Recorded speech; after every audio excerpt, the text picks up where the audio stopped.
The body count continues.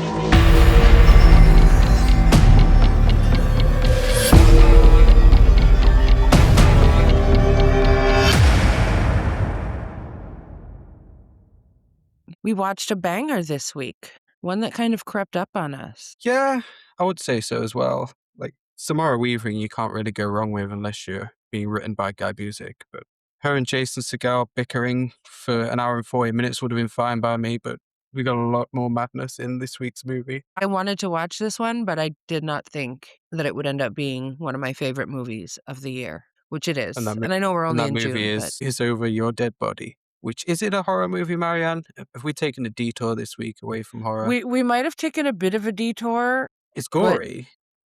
I feel like it is horror. This is like a debate that rages on in the community, and I think the big one that people like to argue about is Jaws. Jaws isn't horror. Jaws is actually an action thriller or an adventure movie.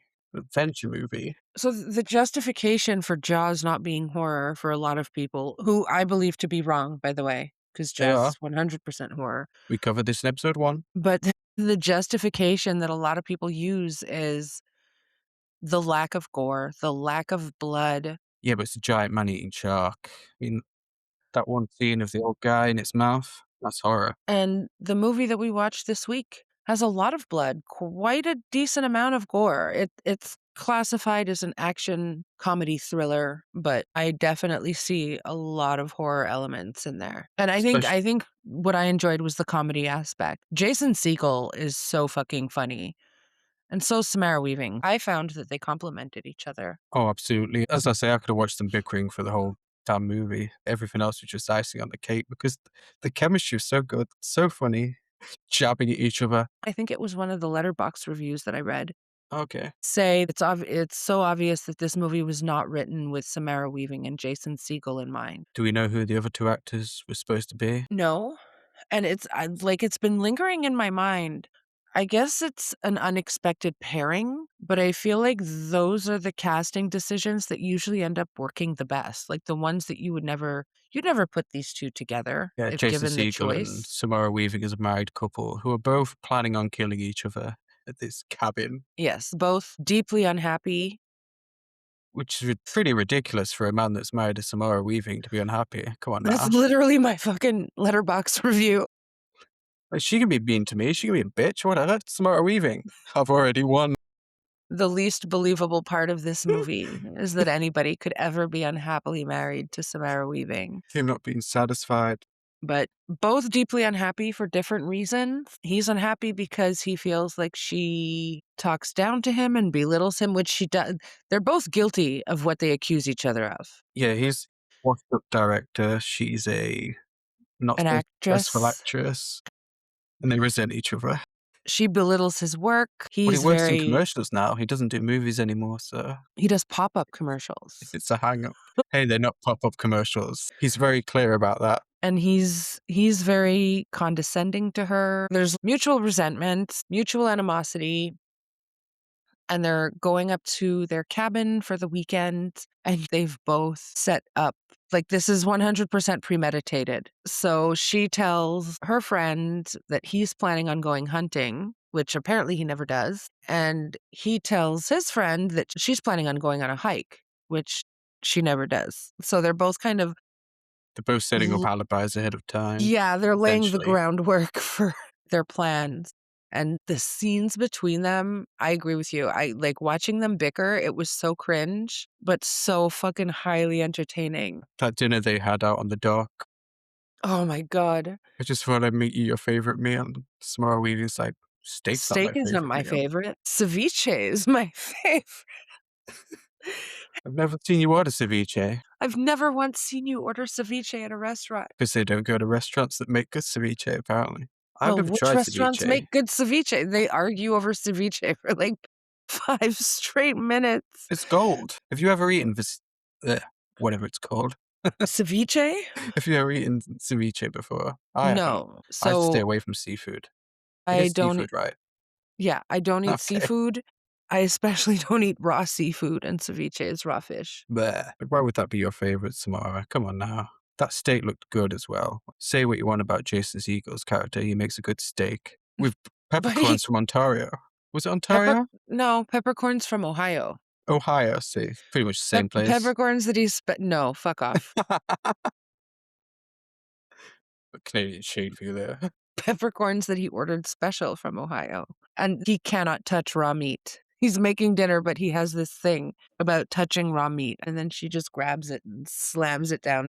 Come on, bro, it's beef. The hatred, I guess hatred is a strong word, but the Contempt. disdain and contempt that they feel towards each other It's palpable. is so palpable all throughout the first act. It's got a very War of the Roses vibe to it. Yeah, and his vision for this last meal is that it will be her last meal. So he's tried to make it special-ish, even though he doesn't know what her favorite meal is. And then after they get done with it, she's practicing her lines for her acting career that's not going so well. He's just in the other room setting up his own murder plot with some chloroform creeping up on her. Except And she's it's two so funny. steps ahead of him, She is. and she tases him. That's why it fucks him up. He's foaming at the mouth. It's so good, and he wakes up tied to a table. I mean, who hasn't been there? You would pay good money to have Samara tie you I to know, right? anything. Imagine waking up tied to her chair and the first thing you see is Samara Weaving. Let's fucking go. I'd We're literally back, just tell her baby. to do what she wanted to me. Do what you must. Yeah, pretty much. So they kind of both realize that they each have a plan to kill each other, except Jason Segel has recruited help. Yeah. He's recruited his friend who's not really a friend. He seems more like somebody who's starved for friends. Yeah, that becomes a key point, is desperation to be friends with Jason Segel's character, whose name is Dan. Maybe we should call him Dan instead of Jason Segel throughout the whole episode. I don't know. The Dan and Lisa, that's the name of them. We just love Samara Weaving. We like saying Samara Weaving. I mean, that's where my brain goes This is the versus like best the movie of the character year, by the names. way. Sorry, Radio Not fans. Listen to our episode on that to find out why. No, you know what? I agree. I liked this better than Ready or Not too. Which I wouldn't have expected at the start of the year, but No, here we are. like I said, this movie really surprised the hell out of me. It's very chaotic. It's a remake. It's a remake. It is. What's it a remake of? It's a remake of the 2021 film The Trip, which is a Norwegian film. Okay, I didn't know that. And it's directed by, You you can can't say even make this shit up. It's directed by Jorma Taccone, who's one of the Dick in the Box guys from Lonely Island. Dick in the Box guys from Lonely Island. What's that? Wait a minute. What? What? You've never seen Dick in a Box? I've never seen Dick in a Box. Something to do Holy with Richard shit. Nixon? I've got to show What is this it? to you after we're done with this. You can show it to me now. Well, no, we're recording. It can wait. You can open a video box. Yeah, remember last time I did that? I remember. So it's Jorma Taccone and Andy Samberg from SNL, I know that guy. and they used to do these skits under the name The Lonely Island. They've released music, but the one that This was on really Saturday kind Night of Live. yes, and they did a bunch of them, but I never watched that.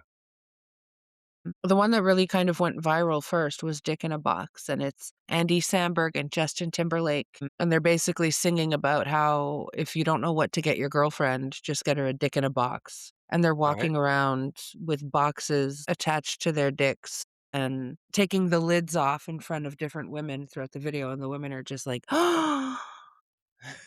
So Okay. it's a lot funnier than it sounds. But then I see the vision.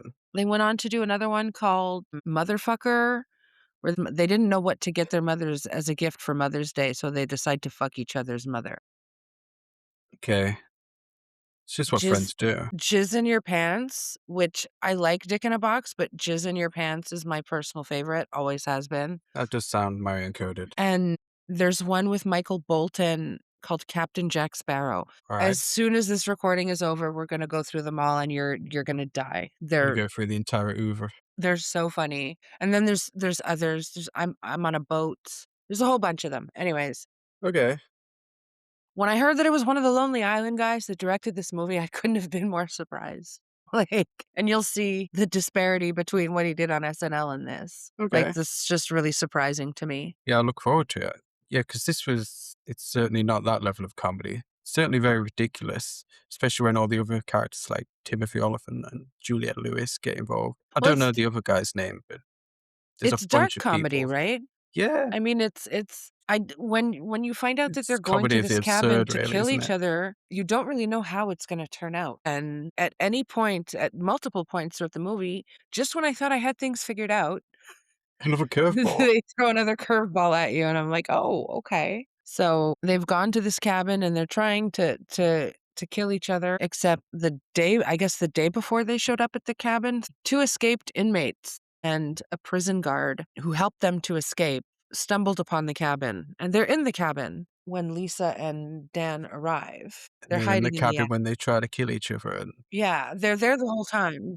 When they in first conflict. introduced that aspect to the story, I was like, "Wait a minute, what?" But everything works very nicely together. Yeah, and again, I would have been fine if it was just those two trying to kill each other, but they introduce more characters and it never really detracts from what you're seeing. It continues being funny, Yeah. continues being absurd, and you kind of like the new characters as well. I do wonder how much premise they could have gotten from just the 2 of them. Yeah, I think Genuinely. like this is a 105-minute movie and it goes by really quickly. If it's just those two the whole time, Yeah. is it going to be the same? Maybe not. Probably not, but you know what? They have amazing chemistry.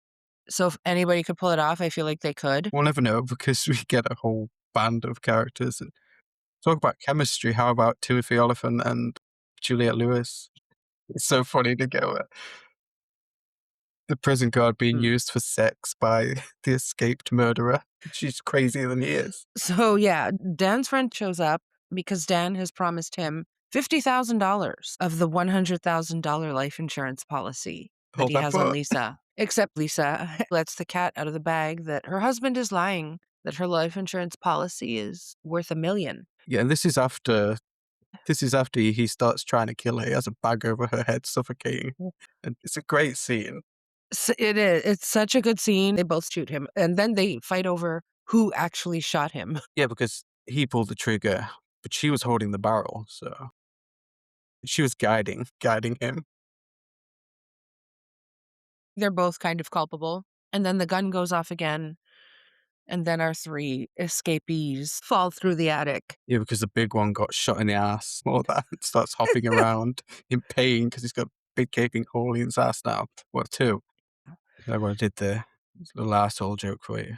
They fall through the ceiling and yeah, things take a turn and we get their little backstory kind of. Prison guard falls in love with an inmate, classic story. Yeah, it's like that one woman a couple of years ago. Do you remember that story where she helped the guy break out and they went on the run Yeah, for a couple of days, I do remember that. but she died? I watched a documentary about that and like, damn, she was kind Well, of dumb, not gonna lie. that's another movie. It is one that we won't cover on the podcast. I don't think we're going to No, do documentaries. Maybe like no. a horror documentary. Like, Oh, then again, well, you just got me. what did I get you with? What are you thinking? I mean, horror documentary, what do you think I'm thinking? Crystal Lake Memories, Of probably. course, the best horror documentary there ever was. 6.5 hours long. Yeah, it's certainly up there, isn't it? And you've watched that like 5 times. 5. What? 5. I think that's how many times I've seen you log it. You're telling me that you've watched it more. That movie is like my emotional support background noise. Your So, emotional support documentary. yeah, well, when you're doing something around the house, like cooking or cleaning or anything, you put something on that you don't want to distract you. Yeah, I know what And you mean. so you'll put something on that you've seen 100 times. Yeah, I have stuff like that I'll put on in the background when I'm doing chores or whatever. That's my main one. So I put it on when I'm doing chores. I put it on to fall asleep. I have watched that movie over 20 times, probably. For a 6.5 hour documentary, It's so good. It's so well done. They spend like a good half an hour talking about each movie. They spend a half an hour talking about the TV series. It is the most comprehensive documentary out there. And it's the same people that did Never Sleep Again, which is the doc for the Nightmare franchise. Except I feel like that one is incomplete because they don't talk about the reboot. yeah, did it come out early enough for the reboot? That's the part I'm not sure about. But Because Never Sleep Friday, Again did come first, didn't it? it did.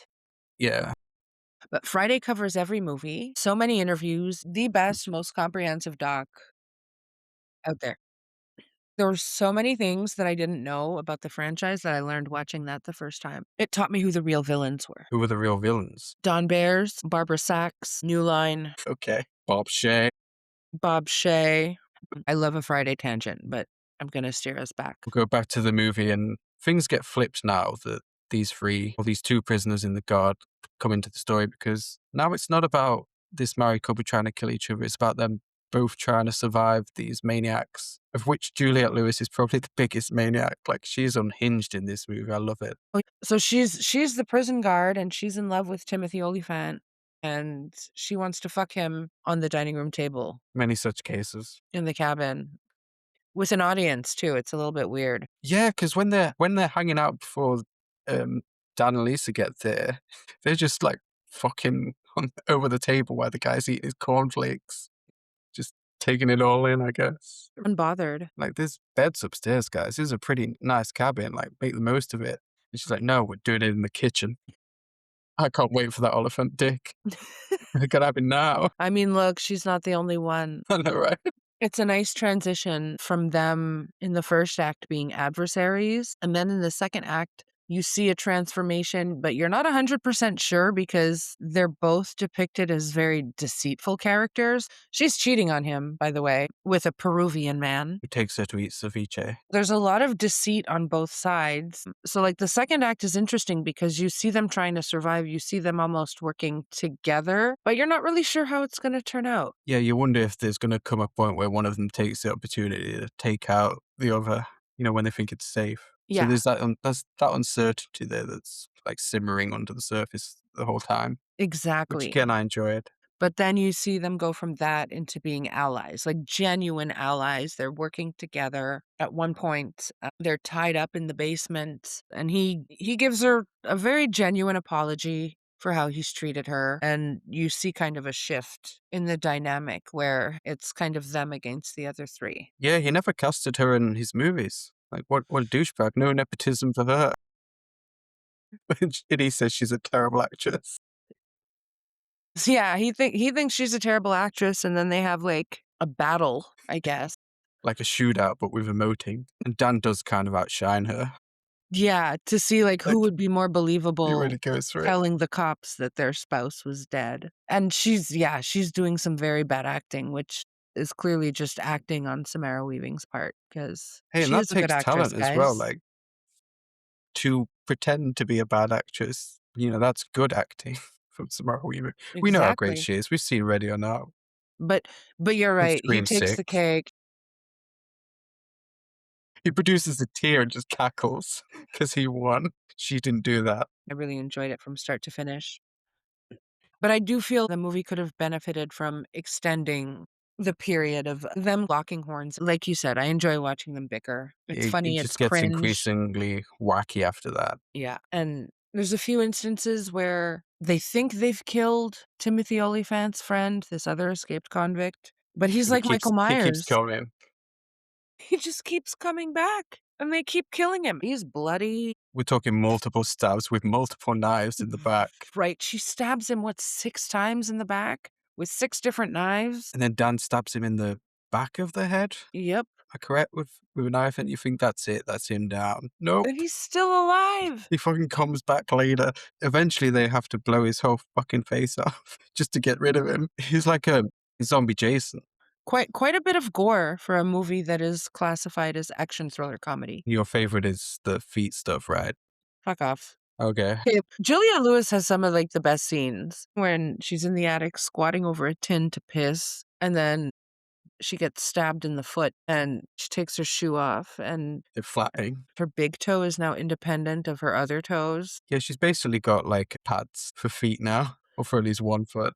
That's a great practical effect. Yeah, the majority of the stuff in this is practical. I mean, I Yeah. don't think the guy getting his face blown off was, but that was quite quick, so I could be wrong about that. But most of the really, really good stuff here is practical stuff, which we enjoy, of course. Really well done. And yeah, Juliette Lewis, man, she's good in this movie, but for me, this was so, like, random and unexpected. Paul Guilfoyle is Yeah, my MVP. it's He Dan's has dad. he has 2 Very, very short scenes in the movie. One in the opening where he gets visited by Dan at, I guess, an old folks' home or a Yeah. hospice. Yeah, something And like that. I think it's a hospice. they're having a pretty like benign conversation, and twice in the middle of their conversation, an orderly tries to come in, and Paul is just like, "Fuck off, Kevin." Every time this guy comes in, "Fuck off, Kevin." I think his name is Kevin. Doesn't matter. I think it is Kevin. You're correct. Yeah, but so funny. Is Kevin the one he gets later as well? It is, right? When he breaks out because he Yeah. returns like in the third act. He gets a call from his neighbor up at the cabin telling him that, there's some weird stuff going on. And so he takes out an orderly who tries to stop him from leaving, takes his car keys, goes to the parking lot. It's a very like Fast and Furious coded car. It has all these fucking light kits on it. He gets in, he turns it on, and the music just starts blaring. And this poor old man can't figure out a way to turn off the music. And then he decides, fuck it, I'm just gonna have to live with it, and tears off in this car like a badass. With heavy EDM playing in the background. No, I agree with you. Like, he's a standout. And then he rolls up to the cabin to, No, well, no. almost save the day, right? No, he rolls up to a gas station. Oh, of course, yeah. He goes to the gas station first. When this guy fills up his gas tank, and when he comes to the window to get paid, dude just peels out, steals the gas. Puts out his so car. Fuck it. good. He's old. What does he care? It sounds so dumb. That this but random old man is somehow like the best part of this movie. But it's just he's how my funny he goat. is. And then, yeah, he arrives at the cabin, and he's just driving full speed and takes out Timothy Olyphant, who's not dead. Nobody dies in this movie, but he doesn't last long. Gets his face put into a lawnmower. It's his face. I think it's his upper body. Dan was on the verge of getting his face in it. Wow. Timothy Oliphant You want decided to to mix fucking up his split murdering a bit. hairs? Well, I mean, he dies, so maybe I'm splitting hairs. Yeah, my goat died. R.I.P. I was hoping that he'd like be a hero, but he kind of is still. But he's not a hero that gets to live. Like he dies kind of ceremoniously. Well, he is a hero because I think that He Dan and preserves Lisa would preserves the life. both be Yeah, dead if he hadn't have pulled up when he did. told him to get the fuck out of there because they take the car next. But turns out Samara Weaving can't drive. The big dude with the tattoos gets his face blown off by Yeah, he's Paul got no face now. Guilfoyle. It doesn't matter. He's done really for. dead for real. So he does save them. And Timothy Oliphant, what a prick. He dumps Juliette Lewis. I think we should break up. She's a bit of a stage 5 clinger. She's talking a lot of weird shit. We're going to play a very sus game with you two people. Remember that? Yeah, that's something that people don't seem to enjoy about the movie. Yeah, I saw a half-star review of this movie that wrote the whole thing off because of that one scene. I mean, I see the issues with that, but like, it is an absurdist comedy. Yeah, that's kind of how I feel. I see their point. You know, and it didn't happen in the end, but it's whatever because the poor Todd, stage fright. You can relate, right? Cannot. Ladies, I cannot relate. Trust. Try to tear me down You've here. never gotten stage fright in your life? No. Don't believe you. Not stage fright. Like, I've had too much to Performance drink anxiety? sometimes. Performance whiskey dick. anxiety. Come on now, performance anxiety, be serious. Me? God. So whiskey dick then. Kind of. You know it can happen. Not Yes, really I know it whiskey can dicks. happen. It's It's more happened to like me. like multiple shot stick. You've gotten whiskey dick before. Good. Good to know. No. I'm glad we can relate. No. What a twist. Fuck you. I don't have a dick. Okay, we'd like to put those rumors to bed now, guys. Marianne does not have a dick, all right? Stop writing in. Juliette Lewis survives this movie, right? No. Is she still alive when they leave? What happens? Have I forgotten this whole movie? She doesn't survive. She's confronted by Dan, who breaks her leg and shoots her in the face. Not cool, Dan. That's Juliette Lewis that you're disrespecting there. While Lisa is trying to get away in the boat at Dan's urging, but Timothy Olyphant finds her and he commandeers the boat. That He has scene an at the action dock hero movie moment, is so doesn't he? funny. The boat is pulling away and Dan comes to the dock and he sees a rope and he grabs onto it. And he looks like he's trying to like pull the boat back, like he's the Hulk or something, and he just gets like dragged into the water. Hey, kudos to him for holding on, though. Like, he holds onto that rope. Like, the rope burn must have been insane. Well, yeah. And he drags himself onto the boat for this great big finale against Timothy Oliphant, where Timothy Oliphant, credit to him, he's just beating the shit out of these two people pretty easily for the most part. Like, I think it's just like an errant shot that eventually takes him out because the rest of the time he's just caning them both. Dan you- ties the anchor to him and drowns him That's curtains for Timothy Oliphant. using a bag of rocks that he was going to use to drown his wife. What are the rocks in the boat for, her, Dan?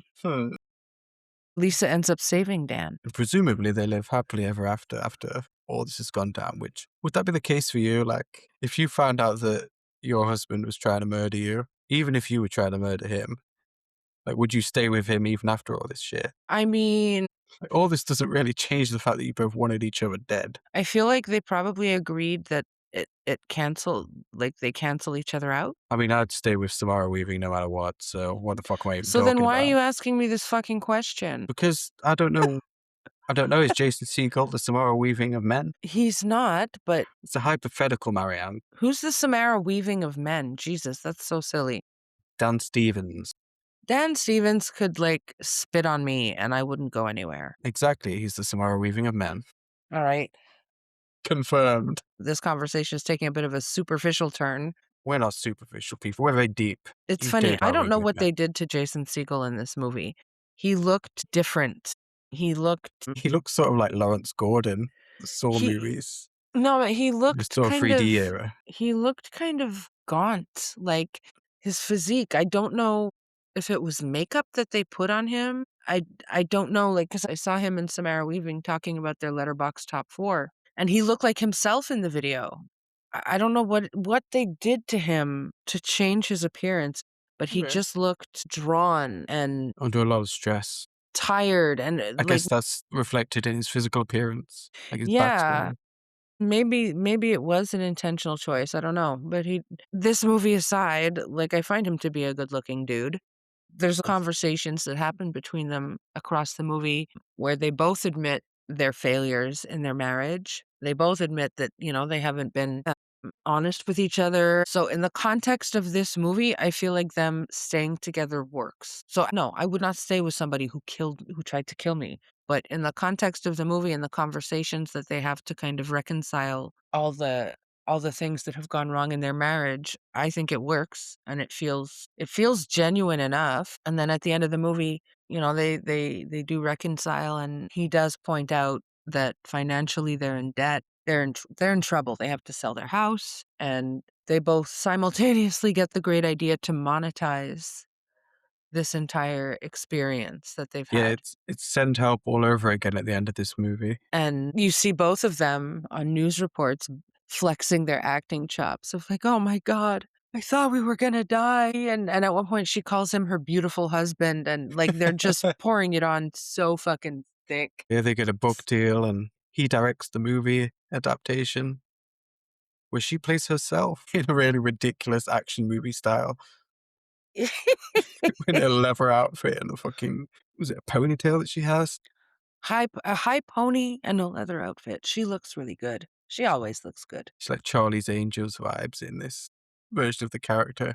And Dan is now played by a big muscular Indian actress or Yeah. Pakistani actor, I think. Kumail Nanjiani. Yeah, perfect casting. There's a book. They're on Watch What Happens Live. It looks like a terrible movie, but whatever. Good for them. I mean, the movie we watched was good, so why couldn't that be good? Just I mean, saying. there's the one scene we saw. It was a very surprising movie. One of my favorite movies of the year. Just really a lot gorier than I expected. Yeah, the gore was a nice touch. I love dark comedies that are also gory. But the one thing that I feel like not enough people are talking about is the chemistry between Samara Weaving and Jason Segel, which is So good. off the charts. And it's a testament to how good an actor you are when that chemistry is evident in scenes when you're portraying adversaries as much as when you're allies. Yeah. They're bouncing insults off each other and it all works. They work so well together. And I know we say this every time we watch a movie that we like, but like I want them in another movie. I like to see the same people, like, reprising partnerships, I guess. Yeah. You know, it's funny, like, my two top movies of the year both end with the main star of the piece, or in this case, the stars, monetizing what happened to them. This and Send Help. Are they your top two as well? Yes. I'm correct in thinking that. Which one's better, do you think? I have Send Help at number 1. Yeah, I know we're splitting hairs here a bit. I think I've got them rated the same. You've got them rated the same. I've told you before, asking me to like choose my favorite between two movies that I've rated the same, it's not easy. but I think Send Help. And it's funny, like the parallels between these two movies, just in terms of the relationship between the two main characters. Send Help is a lot like this movie in the sense that Rachel McAdams and Dylan O'Brien throughout the movie, they're adversaries, they're allies. Like there's a lot of stages to their relationship. Weird coincidence, I guess. I guess that's the way to please us in 2026. Just have movies like this and we'll rate them high. We'll put them at the top of our list. It was a sleeper hit for me. Yeah, I was ready for it to be like, okay, but yeah, like you, I laughed, and I laughed, and I enjoyed the gore. It's a fun watch. I want to watch the original though, The Trip, this Norwegian film, and see if I can find it. There's not enough people talking about this movie for my taste anyways. Go and watch it. Yeah, we should watch The Trip. I know why nobody's watched it though, by the way. Because why has nobody watched it? Anti-Norway bias. Everybody's obsessed with one of two movies these days, Obsession and Backrooms. That's all I see people talking about. And I feel like Yeah. I'm missing the boat somehow, but Well, you've seen one of them. I've not seen either of them yet. Like, I'll watch them eventually, but they're already breaking records in the theater, or at least setting high standards. I'm not sure if records have actually been broken yet, but big returns for them both. Obsession has made back 125 times its budget. And they're extending the window as well, so it's going to be even more. It's just money on money for this movie. I like to see it. It's just like, you know how I feel about the hype train. I'm not really about that. And the thing that I think sucks when stuff like this happens is I feel like a lot of other movies just get lost in the conversation because so many people are just hyper focused on this one or in this case two movies. Yeah, I had no awareness of this movie until you suggested we watch it. You're welcome. I know, right? You saved me. You saved this movie from obscurity, and you saved me from, I don't know, boredom. What else I, was I going to do that I night? always save you from boredom with my picks though. Yeah, Marianne is convinced that she has a higher batting average than me when it comes to her joint I watches. I do have a higher batting average. Perhaps. What have I showed you recently? You showed me this movie. You Yes. showed me, do we count rewatches for this? You showed me Jason Lives the other day, which I love. Shall I let you have that one? Yeah, but we watched that as a cope because my hockey team lost. Our hockey team. I'm a Habs fan now. Yes, our You hockey team. brainwashed me once again. I I did not. This was voluntary. You watched like 2 hockey documentaries. I didn't tell you to. I have a playlist that has a bunch more on as well. There you go. I'm invested in the All Canadians right. now. So it was a cope because our team lost. I have a Sorry. searing hatred of the Toronto Maple Leafs now. Anyways, that was a cope watch, just to be clear. But You what else also have I showed you also showed me They Will Kill You, which I didn't enjoy, so that lowered it a little bit. Okay, but can we focus on the ones that I showed you that you did enjoy? I know Fair enough. I'm going back a little bit here, but I showed you Hard Target. Hard Target, what a gem. It's like one of the best action movies ever, and I'd never seen it until you showed me. Yes, right? My Cousin Vinny, you'd never seen that? Masterpiece. One of the Like, greatest comedies ever. You showed me. Damn, maybe you do have a better batting average than me. I know I Maybe I'm show gonna have to you, like, the confess. occasional stinker, but my picks are usually pretty solid, and then Sudden you Death, show you showed me me, that as like, well, didn't you? Sudden Death, and then you show me I'll give you credit, we watched Deep Star 6 this week, which I really fucking loved a lot. So you do Sean sometimes you Cunningham, hit let's the mark, go. but, like, usually it's what's that fucking vampire movie that looks like a '90s music video, Pale Blood, Yeah, that was bad. Visiting Hours. Visiting Hours wasn't that bad. I showed you Body Heat, that was good. But that same night, you showed me Clear Cut, which was even better. I just think I try harder You're ahead, when I pick a okay. movie. Well, I don't mind watching bad movies, and like sometimes I'll drag someone else down with me. No, I don't mind watching bad movies either, but I don't like it to be, like, every single night. I You like didn't to like the twist ending to Rat's Night of Terror, where the people that came to save them were huge rats. anyways. But yeah, this is another one in the win column for you, over your dead body. That's I a have good a lot movie. in the win column. And it's the best Samara Weaving movie of the year. It is. Oh, wait, has she made anything else this year? Ready or Not 2, Here I Come. We did an episode on it. Besides that, dummy. Besides the other movie she made this year. I don't think so. Like, I'd have to check, but these are the only two that I'm aware of. Both were filmed in 2025 because she's been pregnant. So probably the only 2 movies. But yeah, I definitely liked this more than Ready or Not 2. And you don't have to agree These are with the only us. two. but we at least ask you to watch this movie because it's so much fucking fun. If you don't like this, you're a fake horror fan, even though it's debatable that it's a horror movie. You know what? It might not be a horror movie, but if we can say that like horror movies are a spectrum, then the same can be said about other genres. Okay, and that's why next week we'll be doing Dumb and Dumber. No. Okay. Or if you want like a horror episode, we'll do the sequel or the prequel. Did you ever watch the prequel to Dumb and Dumber? Dumb When and Harry Dumber Met Lloyd? 2? No, Dumb and Dumber When Harry Met Lloyd. It Oh, has Eric Christian Olsen from Not Another Teen Movie in it. no. I forget who the other guy was. I remember watching Dumb and Dumber 2 and it opening with Jim Carrey being in an institution in a vegetative state for like 20 years. Yeah, I And remember this. he did the whole thing to rickroll Harry. Okay, that was funny though. It's a shame they gave it away in the trailer because I Like, enjoyed it. there's even a scene of Harry, like I think he's changing Lloyd's catheter or something and he gets piss on him. Gotcha. But yeah, no, that's a sequel that didn't need to happen. I think I remember enjoying it, but yeah, it did need to happen Why did you enjoy it? Come on. because I'm fucking stupid. Because I'm an unserious person. Oh my God, I have it on tape. I have it recorded. I'm gonna make that my new fucking ringtone. I'm stupid. I'm stupid. I'm stupid. I'm stupid. I gave 4 stars to Space Cadets, so like I can be silly sometimes. The fact that you have given a higher rating to some questionable Emma Roberts movies than you have to some genuinely good movies is of great concern to me. Like what? I don't know off the top of my head. Varian, I gave that 2.5 stars. I don't understand why that movie is so hotly debated. I really don't. What did you rate Barbarian? I don't remember. Are Okay. you looking at my letterbox right now? I'm not on this. So you're gonna make me look again. Well, when it comes to comedies, like I don't mind a comedy being stupid. I gave Not Another Teen Movie 5 stars. I gave it 4 stars, Okay, so you're a but Barbarian stan. it's on my watch list to rewatch because it has been a while. If I gave it 4 stars, I guarantee like 3 of those stars are for Richard Brake. I knew you were going to say that. We're just gonna go on about him every week. Yeah, it's going to be the new Larry Fessenden. It's Richard Brake now. Like pivot and become a podcast about Richard Brake. The Richard Brake count continues. In this week's Richard Brake movie. We love you, Richard Brake. Yeah, he should have been in this movie, really. Like, he'd have fit in nicely, I think. He should be in every movie. Okay, so 5 stars from you, 4 stars from me. Check out Over Your Dead Body, guys. It's out now on digital. If you like this episode, like, share, subscribe. We'll love you for it. Won't we, Marianne? Fuck yeah.